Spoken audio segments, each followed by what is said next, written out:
आप सबको जय मसीह की। एक बार फिर से मैं पास्टर जॉन मुर्मू दुमका से Hebron fellowship Dumka Hebron Dumka channel में आप सभी का स्वागत करता हूं। और जितने भी हमारे इस मंडली के लोग जहां कहीं भी रहते हैं, गांव में, अलग अलग शहरों में, आप सबके लिए मैं लगातार रोमियो की पत्री से अध्ययन को ले रहा हूं और मुझे विश्वास है कि आज भी आप परमेश्वर के वचन के द्वारा आशीषित होंगे। आइए सबसे पहले हम प्रार्थना के साथ इस समय के लिए प्रभु से सहायता को मांगे। हमारे अनुग्रहकारी दयालु पिता, आज के इस सुंदर समय के लिए जिसे आपने हम सबके जीवन में दिया कि हम आपके चरणों के पास बैठें, आपके वचन के द्वारा हम आशीषित किए जाएं। प्रभु, इस संसार में तमाम इस संसार की सारी आशीषों के मध्य आपके वचन को पाने का, आपके वचन के द्वारा उत्साहित किए जाने की जो आशीष है वो सबसे बढ़कर है, क्योंकि यही हमें आत्मिक जीवन में बढ़ना सिखाती है और आपके लिए जीवन बिताने के लिए हमारी सहायता करती है। एक बार फिर से प्रभु, हम आपके उस प्रेम के लिए जो आपने कलवरी के क्रूस पर हमारे लिए दिखाया, हम आपका धन्यवाद करते हैं। और हम चाहते हैं प्रभु, इस समय आज के वचन अध्ययन में हम सबके साथ हों, हम सबको प्रभु आत्मिक रूप से भरपूर करें। सारी आदर और महिमा आपको देना चाहते हैं। धन्यवाद के साथ प्रार्थना अपने उद्धारकर्ता प्रभु यीशु के मीठे और पवित्र नाम में चढ़ाते हैं। दया से सुने और ग्रहण कीजिए। आमीन आमीन। ओके, सो ये बड़ा ही सुंदर अवसर है कि हम सब लोग ऑफलाइन भी हम लोग चर्च में मिल रहे हैं, लेकिन उसके साथ साथ ऑनलाइन भी, जैसा कि बहुत सारे लोग जो यहाँ शामिल नहीं हो पाते हैं या फिर कहीं और शामिल नहीं हो पाते हैं, तो अपने समय पर जैसा उन्हें समय मिलता है यूट्यूब में जा कर के संदेश को देखते हैं। और अगर आपकी आदत है क्रमानुसार एक पद के बाद दूसरे पद को सीखने और समझने का, तो यहाँ पर आप बहुत ही अच्छी रीति से समझ सकते हैं और सीख सकते हैं। आज हम पढ़ेंगे रोमियो की पत्री, उसका पहला अध्याय और उसका 24 और 25 पद। रोमियो की पत्री, उसका पहला अध्याय 24 और 25 पद। यहाँ पर इस प्रकार लिखा है, इसलिए परमेश्वर ने उन्हें उनके मन की वासनाओं की अशुद्धता के लिए छोड़ दिया कि उनके शरीरों का आपस में अनादर हो, क्योंकि उन्होंने परमेश्वर की सच्चाई के बदले झूठ को अपनाया और सृष्टि की आराधना और सेवा की, न कि उस सृष्टिकर्ता की जो सर्वदा धन्य है। आमीन।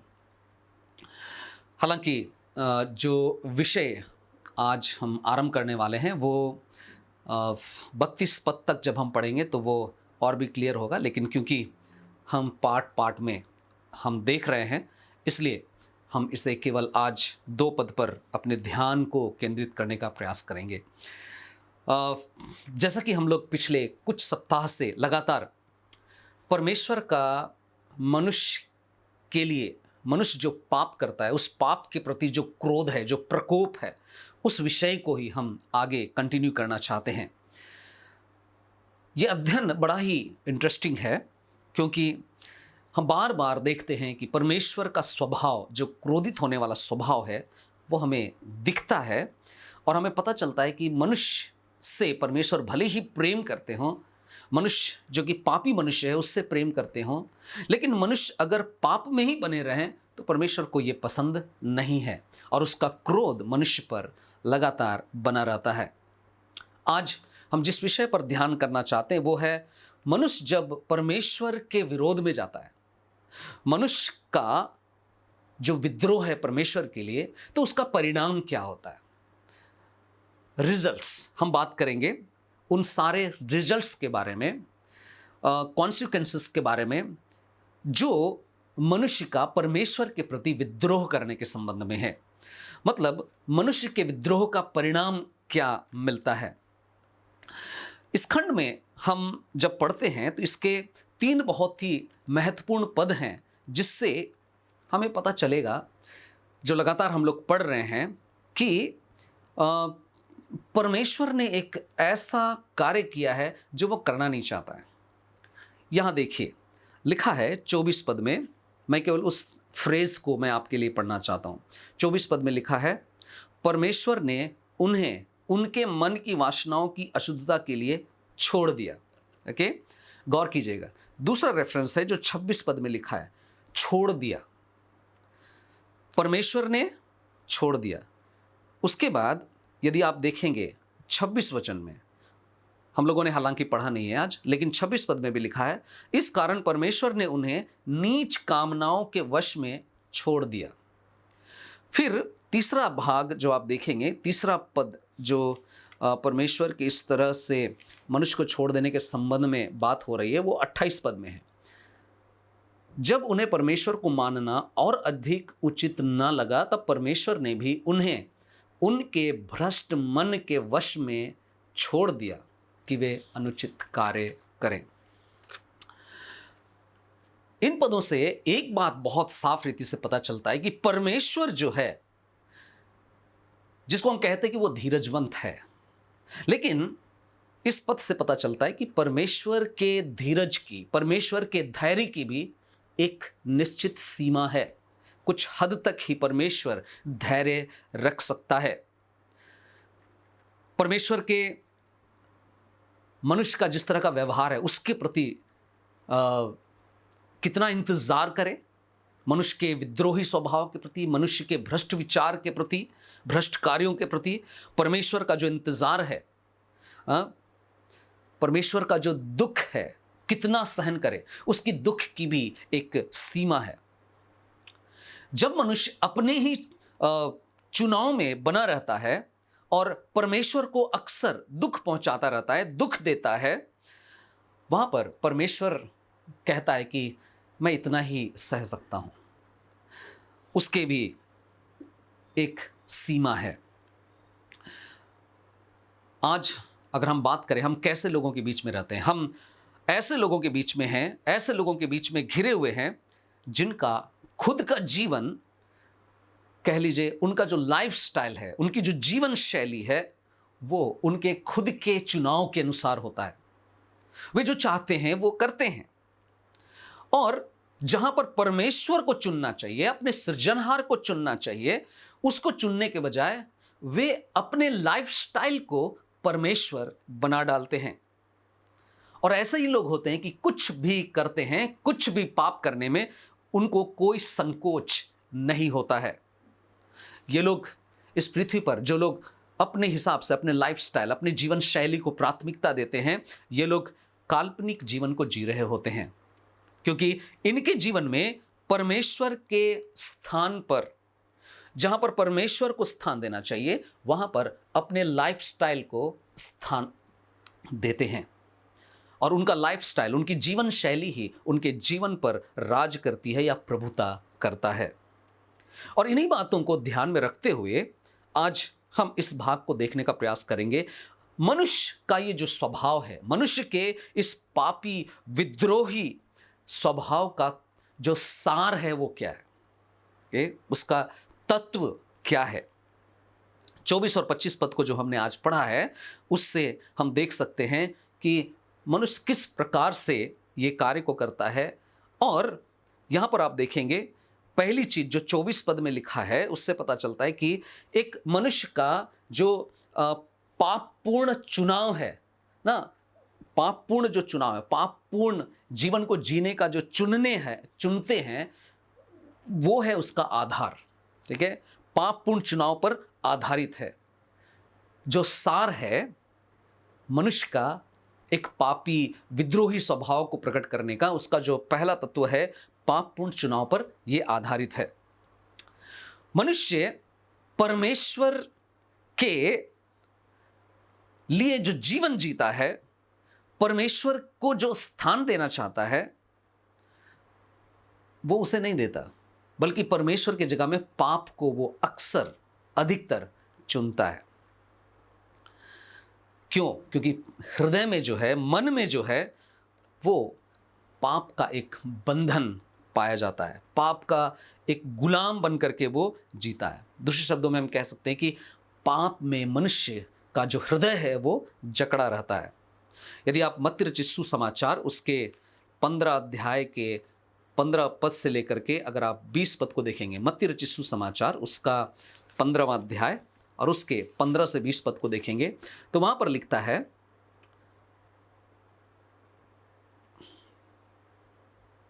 पतरस ने कहा, यह दृष्टांत हमें समझा दे। उसने कहा, क्या तुम लोग भी अब तक नहीं समझते? क्या तुम नहीं जानते कि जो कुछ मुंह में जाता है वह पेट में जाकर मल द्वारा निकल जाता है, पर जो मुंह से बाहर आता है वह हृदय से निकलता है, और वही मनुष्य को अशुद्ध करता है। क्योंकि हृदय ही से बुरे बुरे विचार, हत्याएं, परस्त्रीगमन, व्यभिचार, चोरियां, झूठी साक्षी और निंदा निकलती है। ये ही वे बातें हैं जो मनुष्य को अशुद्ध करती है। परंतु हाथ धोए बिना भोजन करना मनुष्य को अशुद्ध नहीं करता। याकूब उसका 1 अध्याय उसके 14 पद को जब हम पढ़ते हैं तो वहां पर एक बात हम पाते हैं, मनुष्य जो है, प्रत्येक व्यक्ति अपनी ही अभिलाषा द्वारा खींचकर फंसकर परीक्षा में पड़ता है। दूसरे शब्दों में अगर हम कहें कि मनुष्य का जो नेचुरल, मनुष्य का जो स्वाभाविक क्रिया है, स्वाभाविक कार्य है, मनुष्य जब भी जो कुछ भी चुनेगा तो वो परमेश्वर के स्वभाव के ठीक विरुद्ध में रहेगा। परमेश्वर के स्थान पर वो पाप को ही चुनेगा। अपने आप को प्रसन्न करने को वो ज्यादा चाहेगा, परमेश्वर के वचन को नहीं, ना ही परमेश्वर के उद्देश्य को वो चुनेगा, लेकिन जो वो चाहता है अपने उद्देश्य को, अपनी इच्छा को पूरी करने के लिए हमेशा चुनेगा। और इसलिए वचन जैसा कहता है कि मनुष्य सबने पाप किया है, मनुष्य पापी है, और इसका उपाय केवल एक ही है। अगर इसका उपाय है तो वो यीशु है। यीशु का क्रूस पर बहाया गया लहू ही वो उपाय है जिससे वो शुद्ध हो सकता है और छुटकारा हो सकता है। उसके अलावा और कोई उपाय नहीं है। जब मनुष्य इस संसार में जीता है तो बहुत अधिक, अगर आप देखेंगे, आप महसूस करेंगे, आप भी अपने जीवन में महसूस किया होगा कि जितना अधिक मनुष्य इस संसार में जीवन को जीता है, अधिक से अधिक स्वयं को, खुद को प्रसन्न करने का प्रयास हमेशा अक्सर करता है, और उसकी वजह से वो परमेश्वर की इच्छा के विरुद्ध में अक्सर बहुत सारे निर्णय को लेता है। कहने का मतलब वो परमेश्वर की इच्छा के ऊपर में अपनी इच्छा को रखता है। परमेश्वर की इच्छा के विरुद्ध वो अपनी इच्छा को सर्वप्रथम स्थान देता है और अपनी इच्छा के वजह से परमेश्वर की इच्छा को दबा देता है। और जब ऐसा करता है तो ऐसा करके वो और भी अनादर का कारण बनता है। परमेश्वर की दृष्टि में मनुष्य बहुत अधिक अनादर का कारण बन जाता है जब वो परमेश्वर की इच्छा को, परमेश्वर के कार्य को अपनी इच्छा के द्वारा दबा देता है। जब मनुष्य परमेश्वर के संबंध, परमेश्वर के साथ अपने संबंध को बनाने के स्थान पर जब वो पाप के साथ संबंध बनाने को, पाप के साथ संगति करने को अधिक प्राथमिकता देता है, उसको चुनता है, तो उसका जो पाप है और भी अधिक भ्रष्ट हो जाता है। जैसे हम लोग 25 पद में पढ़ते हैं, उसका जो पाप का स्वभाव है वो और अधिक भ्रष्ट हो जाता है। इफिसियों उसका 4 अध्याय और उसके 22 पद को जब हम पढ़ते हैं, इफिसियों की पत्री उसका अध्याय 4 और उसका 22 वचन को पढ़ते हैं, जहाँ लिखता है कि तुम पिछले चाल चलन के पुराने मनुष्यत्व को उतार डालो, जो भरमाने वाली अभिलाषाओं के अनुसार भ्रष्ट होता जाता है। अगर कोई मनुष्य उसमें बना रहता है तो वो भ्रष्ट होता जाता है। भ्रष्ट कैसा शब्द है? एक क्रियाशील, वर्तमान काल में उपयोग किया जाने वाला, भ्रष्ट हो रहा है, भ्रष्ट होता जाता है। केवल भ्रष्ट हो गया इतना नहीं है, केवल हम भ्रष्ट हो गए इतना ही नहीं है, बल्कि संपूर्ण चरित्र भ्रष्टता के लगातार बहाव में बढ़ता चला जाता है। स्वयं की प्रशंसा पाने के कारण परमेश्वर का जो स्थान है वो खत्म हो जाता है, वो समाप्त हो जाता है, और अंत में वो परमेश्वर का विरोधी हो जाता है, परमेश्वर को कुछ भी नहीं समझता है, और यही है जो मनुष्य की वास्तविक सच्चाई है। सो पापपूर्ण चुनाव पर आधारित वो जीवन को जी रहा होता है। दूसरी बात कि मनुष्य के पापी विद्रोही का तत्व क्या है, उसका सार क्या है, यहां पर आप देख सकते हैं 25 पद के आधार पर पापी बदलाव पर आधारित है। पापपूर्ण जो बदलाव होते हैं उस पर निर्भर है। 25 पद को जब हम पढ़ते हैं तो वहां हमने देखा था, क्योंकि उन्होंने परमेश्वर की सच्चाई के बदले झूठ को अपनाया, बदल दिया, बदलाव, पापपूर्ण बदलाव। क्योंकि मनुष्य परमेश्वर के सत्य को लेने से इनकार कर देता है और इनकार किया है, सच के अनुसार जीने से उसने मना किया है, इनकार किया है। 18 पद को देखिए, जहां कहता है परमेश्वर का प्रकोप मनुष्यों की समस्त अभक्ति और अधार्मिकता पर स्वर्ग से प्रकट होता है, क्योंकि वे सत्य को अधर्म से दबाए रखते हैं, क्योंकि वे सत्य को अधर्म से दबाए रखते हैं। तो परिणाम क्या निकलेगा कि मनुष्य ने अपने जीवन में जो जीवन है, अपने लिए एक नया नियम बनाया है, अपना एक नया रीति बनाया, एक नया तरीका बनाया है और उसके आधार पर वो जीता है। उसका अपना रूल्स एंड रेगुलेशंस है ना। और इसलिए मनुष्य बहुत सारी चीज़ों को इजाद करता है, बहुत सारी चीज़ों का आविष्कार करता है। और जब वो आविष्कार करता है तो उसका परिणाम क्या निकलता है कि वो अपने आप को परमेश्वर समझने लगता है, वो खुद परमेश्वर है। और यही वजह है कि मनुष्य ने अपने लिए अपने हिसाब से ईश्वर का भी आविष्कार किया हुआ है। और मालूम है, अपने लिए जो ईश्वर उसने बनाया है उनमें सबसे बड़ा या मुख्य जो परमेश्वर है, मुख्य ईश्वर उनके लिए क्या है? वो है स्वयं, सेल्फ, स्वयं है। और परमेश्वर इस व्यवहार को कहा कि ये सच के बदले झूठ को लिया। परमेश्वर ने जो नाम दिया सच के बदले झूठ, इस नाम को परमेश्वर ने मनुष्य के लिए दिया। सच ये है कि मनुष्य कभी परमेश्वर नहीं हो सकता है। सच ये है कि मनुष्य चाहे जो कुछ भी आविष्कार कर ले, कभी भी परमेश्वर की बराबरी नहीं कर सकता है। परमेश्वर कभी मरता नहीं है, मनुष्य को मरना होगा। और इसीलिए वचन कहता है कि सच के बदले झूठ को ना, वचन कहता है कि सच्चाई के बदले झूठ को अपनाया और सृष्टि की आराधना और सेवा की। सृष्टि की आराधना, परमेश्वर ने जिस सृष्टि को बनाया, परमेश्वर कहता है कि वो एक दिन मैं नाश कर दूंगा।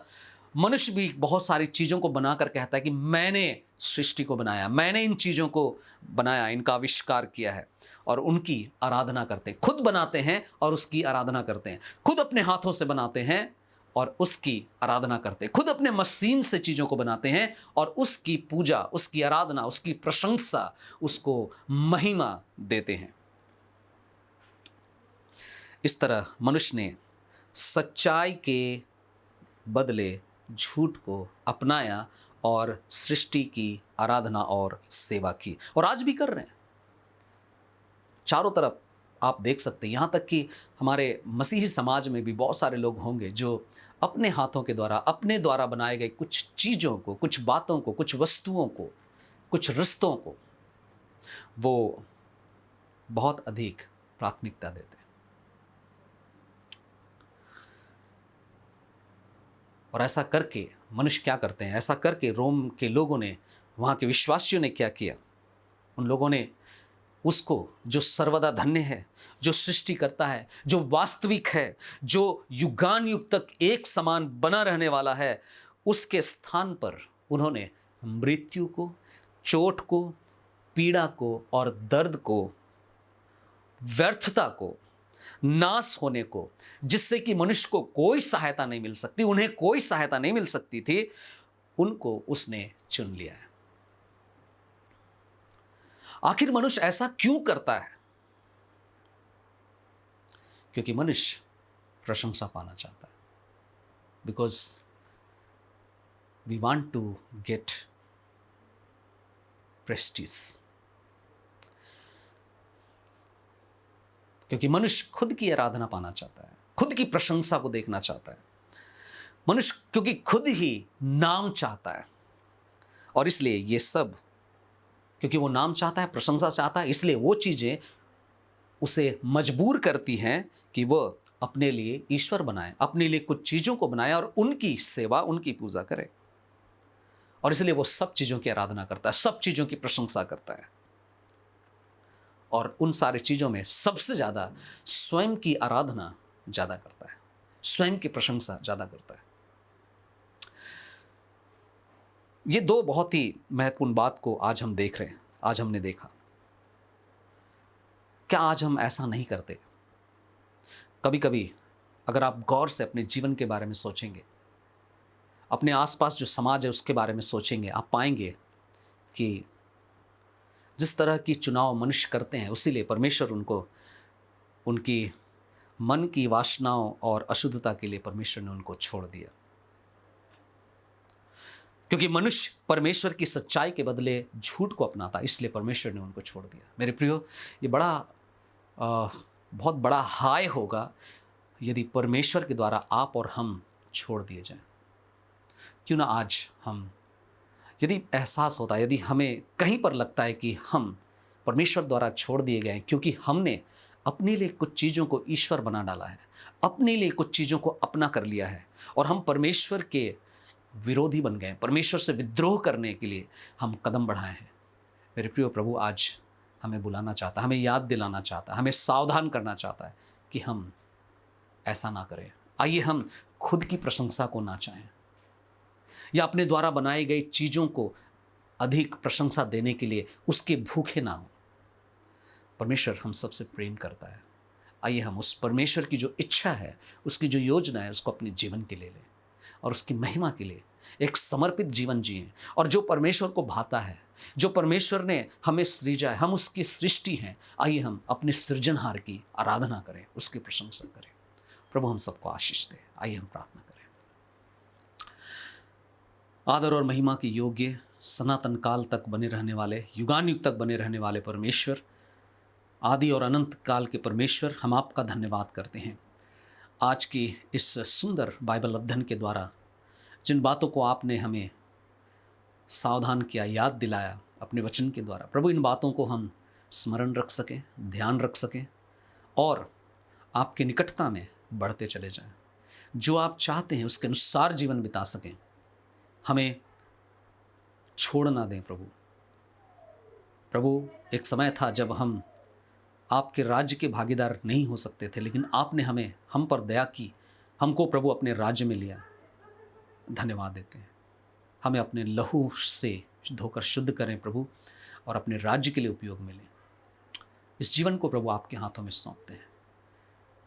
इस वचन के द्वारा जो भी प्रेरणा हमें मिली है उसमें हमें आगे बढ़ाएं, उसके अनुसार हमें आगे चलने में हमारी मदद करें। हाँ प्रभु, अपने वचन की रक्षा करें, हमें आपसे प्रेम करना सिखाएं और हमारा जीवन इस बात का ध्यान रखने पाए कि हम अधिक से अधिक आपको प्रसन्न करने वाला जीवन बिता सकें।